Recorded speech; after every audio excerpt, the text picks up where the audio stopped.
Hi again, and in the previous lecture we built this graphical user interface with Tkinter, but the problem is this does nothing for now. So we press this, but it doesn't do anything. So what I'd like to do here, the final output I'd like to have is when I execute this button. So we have an entry here. We can input a value, and I want to execute this button and get miles here in the text area. So miles is like 1 kilometer unit is equals to 1 mile times 1.6. So if I execute this, I want something like 16 here to be generated. So a very simple program. Note that this is not one of the real programs that I've promised to build in this course. So this is just to get you up and running with Tkinter. So let's close this now. And to have a button do something, we need to add a command parameter here. So the command parameter takes a function here as argument, as a value. And then when you press that button, the execute button in this case, the function that you have here will be executed. So let's say we have a function here, def kilometers to miles. And let's say this function for now, it just prints out some text. Let's say success, for instance. Because it's good to, before you write your actual program, it's good to use print statements to try things out. So that allows you to isolate your problems. If something happens here, you know that you can have a problem with a print statement, but if you had a more complicated expression here, it gets harder to know whether the problem happens in here, that you are not pointing to the correct function, or you have a problem with your statement. So it's good to use simple statements first, like the print statement. So you'd go here and kilometers to miles, that is the function. And one thing you should keep in mind is that you don't pass the brackets here. So this is not a usual function call. You are just referencing to the function here and let Python take care of the rest. So the function name goes here, and let's try this out. Execute, and you see that we got success printed out in here. Press again, success, success, success. So it's working. However, we don't need to print out success in the command line. We want to print out a value in the text area. Now we need to look at the entry widget, because here is where we are going to get the value from. So the user enters a value in the entry widget, and then we grab that value, and then we use that value in our function. And for this, there is a parameter called text variable. And that would be equal to a string var object, which we have to declare further up here. So let's say e1 value, so that's a variable, and that would be equal to the string var function. And then we point to the e1 value variable, which we have just created. So this variable will get the value depending on what the user will input in the entry widget. Then we can use this value whatever we like. Let's say we want to print that out, a value, and we also need to add something extra here, which is a get method of the string var object. So this is a special object. It's not a string, a Python plain string. To get an actual string from out of this object, we need to apply the get method. So save this and try the script. Let's say 10 here, execute, and we get 10 printed out on the terminal. So we haven't yet connected this string here with a text widget.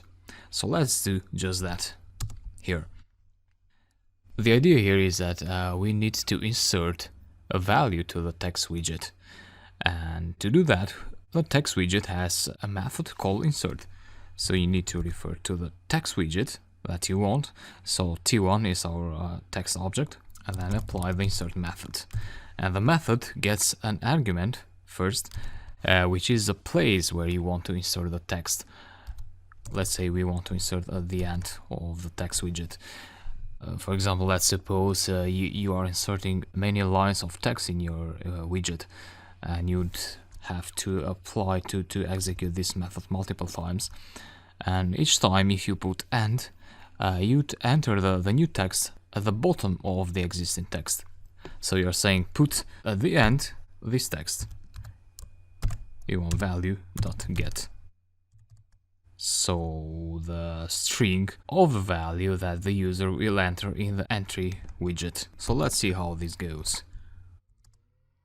Execute the function and put some text here. You can also put anything. Hey there. Execute, and you get the string printed out in the text widget. Alright, but we don't want to just grab this value and insert it in the text. We want to first do something with this value, and then we insert the product, the output, in the text widget. So let's say we will grab the value.get, and we will multiply that by 1.6, and that would be miles. So miles equals to the value that the user inputs times 1.6. So you are asking the user to input kilometers, and 1 mile is equal to 1 kilometer times 1.6. Actually is something like 1.606. I don't remember the exact value, but you get the idea. And lastly, you'd want to pass miles in here. So you would want to insert the miles output value in the widget. Save and execute. And I expect to get an error here. Let's say 10. Yes, we got an error. So when you get errors, don't just try to copy this error and paste it on Google and try to see what other people are saying. You may waste a lot of time. Instead, invest some time and try to understand this error. So what this is saying, it says type error can't multiply a sequence by non-integer of type float. So a sequence can be a list, can be a string, a tuple, etc. And Python is trying to multiply a sequence with a non-integer, which is a float. So a float here is the 1.6 number, and Python is trying to multiply 1.6 with a sequence, with this here. So this is not a number, because the get method actually grabs a string out of a string var object, and a string cannot be multiplied with a float number. If this was 2, it was possible to multiply. For example, if you multiply me, the string me, times 2, you'd get me. So, but you cannot multiply me by 1.6 because it doesn't make any sense. Anyway, so the solution to this is you want to convert the value that the user inputs to a float. And you do that by adding the float function. So watch out for the brackets here. You see there is an underline under the bracket, and you have an underline here. So this means this bracket closes in here. So everything looks fine. Save and execute again. 10 and execute. And we get the expected output. You can delete this print function, we don't need it anymore. And I believe that was a good start with the Tkinter library, and you should now be able to make more advanced interfaces. However, we will be building a real advanced graphical user interface with Tkinter, which will interact with a database. So it will be a real world program. And for now, I'll just hand you an exercise in the next lecture, so that you practice Tkinter a little bit, and you also get to know with some more cosmetic aspects. So you'll make the program that we built in this lecture, you'll make it more visually appealing, and you'll make sure you'll get your hands dirty with Tkinter a little bit. I'll talk to you later.